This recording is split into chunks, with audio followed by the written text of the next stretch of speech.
असल मसला अफसोस है कि मुसलमानों के मजहबी पेशवा और सियासी रहनुमा इस मामले को समझने की कोशिश नहीं करते और हर जगह उन्हें यही यकीन दिलाया जा रहा है कि तुम्हारी असल समस्या और मसाइल वही अक़लियत और अक्सरियत, देश की आज़ादी और कौम की हिफाजत और मादी तथा भौतिक तरक्की के मसाइल हैं। और फिर यह लोग इन मसलों के हल के लिए उपाय भी मुसलमानों को वही कुछ बता रहे हैं जो उन्होंने गैर मुस्लिमों से सीखे हैं। लेकिन मैं जितना खुदा की ज़ात पर यकीन रखता हूँ, उतना ही इस बात पर भी यकीन है कि यह आपकी बिल्कुल गलत रहनुमाई की जा रही है और इन रास्तों पर चलकर आप कभी भी अपनी कामयाबी की मंजिल को न पहुंच सकेंगे। मेरे ख्याल में आपका वर्तमान और भविष्य इस बात पर निर्भर करता है कि आप उस हिदायत के साथ क्या मामला करते हैं जो आप तक खुदा के रसूल सल्लल्लाहु अलैहि वसल्लम के जरिए से पहुंची है, जिसके ताल्लुक से आपको मुसलमान कहा जाता है और जिसके ताल्लुक से आप चाहें या न चाहें दुनिया में इस्लाम के नुमाइंदे माने जाते हैं। अगर आप इस हिदायत की सही पैरवी करें और अपनी जबान और अमल से उसकी सच्ची गवाही दें और आपके इज्तिमाई किरदार में पूरे इस्लाम की ठीक ठीक नुमाइंदगी होने लगे, तो आप दुनिया में सरबुलंद और आखिरत में कामयाब होकर रहेंगे। और खौफ, गम और जिल्लत, गरीबी, गुलामी और अधीनता के ये काले बादल जो आप पर छाए हुए हैं, कुछ ही सालों के अंदर छट जाएंगे।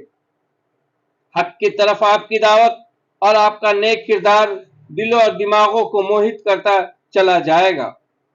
आपकी साख दुनिया पर बैठती चली जाएगी।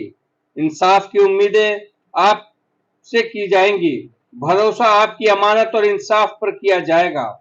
सनद आपकी बात की लाई जाएगी। भलाई की उम्मीदें आपसे बांधी जाएंगी। कुफ्र के अलमबरदारों की कोई साख आपके मुकाबले में बाकी न रह जाएगी। उनके सारे फलसफे और राजनीतिक और मुआशी नजरिए आपकी सच्चाई और हक पसंदी के मुकाबले में झूठे दिखावे साबित होकर रहेंगे। और वे ताकतें जो आज उनके कैंप में दिखाई दे रही है, टूट टूट कर इस्लाम के कैंप में आती चली जाएंगी। यहाँ तक कि एक वक्त आएगा जब कम्युनिज्म खुद मास्को में अपने बचाव के लिए परेशान होगा। सरमाएदाराना निजाम, पूंजीवादी डेमोक्रेसी खुद वाशिंगटन और न्यूयॉर्क में अपनी हिफाजत के लिए बेचैन दिखाई देगी। मादा परस्ताना इल्हाद, भौतिकवादी नास्तिकता खुद लंदन और पेरिस की यूनिवर्सिटियों में जगह पाने में असमर्थ होगा।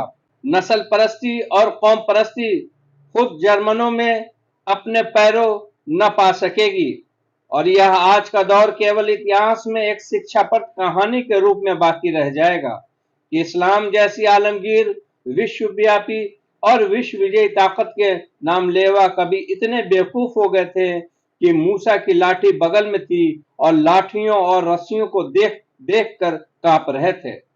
यह मुस्तकबिल तो आपका उस वक्त होगा जबकि आप इस्लाम के सच्चे पैरों और सच्चे गवाह हों। लेकिन इसके बरखिलाफ आपका रवैया यह रहा है कि खुदा की भेजी हुई हिदायत पर सांप बन बैठे हैं, न खुद उससे फायदा उठाते हैं न दूसरों को उसका फायदा उठाने देते हैं। अपने आप को मुसलमान कहकर नुमाइंदे तो इस्लाम के बने हुए हैं, लेकिन अपनी इज्तिमाई कथनी और करनी से गवाही ज्यादातर जाहिलियत, शिर्क, दुनिया परस्ती और अखलाकी बिगाड़ की दे रहे हैं। खुदा की किताब ताक पर रखी है और रहनुमाई के लिए हर कुफ्र और बातिल के हर रहनुमा और गुमराही के हर एक स्रोत से नाता जोड़ा जा रहा है। दावा खुदा की बंदगी का है और बंदगी गैरुल्लाह की जा रही है।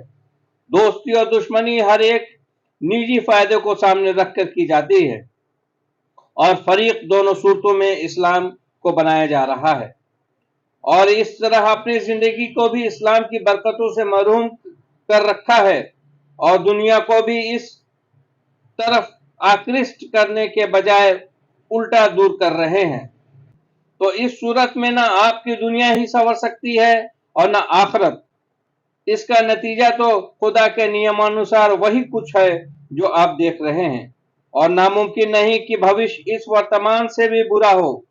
इस्लाम का लेबल उतारकर खुल्लम खुल्ला कुफ्र को अपना लीजिए, तो कम से कम आपकी दुनिया तो वैसी ही बन जाएगी जैसी अमेरिका, रूस और इंग्लैंड की बनी हुई है। लेकिन मुसलमान होकर न मुसलमान बने रहना और खुदा के दीन की झूठी नुमाइंदगी करके दुनिया के लिए भी हिदायत का रास्ता बंद कर देना ऐसा जुर्म है जो आपको दुनिया में भी न पनपने देगा। इस जुर्म की सजा जो कुरान में लिखी हुई है और जिसका जिंदा सबूत यहूदी कौम आपके सामने है, उसको आप टाल नहीं सकते। चाहे आप संयुक्त राष्ट्रीयता, मुत्तहिदा कौमियत की दो बुराइयों में से हल्की बुराइयों को अपनाएं या अपनी अलग कौमियत मनवा कर वह सब कुछ हासिल करें जो मुस्लिम कौमियत हासिल करना चाहती है। इसके टालने की सूरत सिर्फ यह है कि इस जुर्म को छोड़ दिया जाए।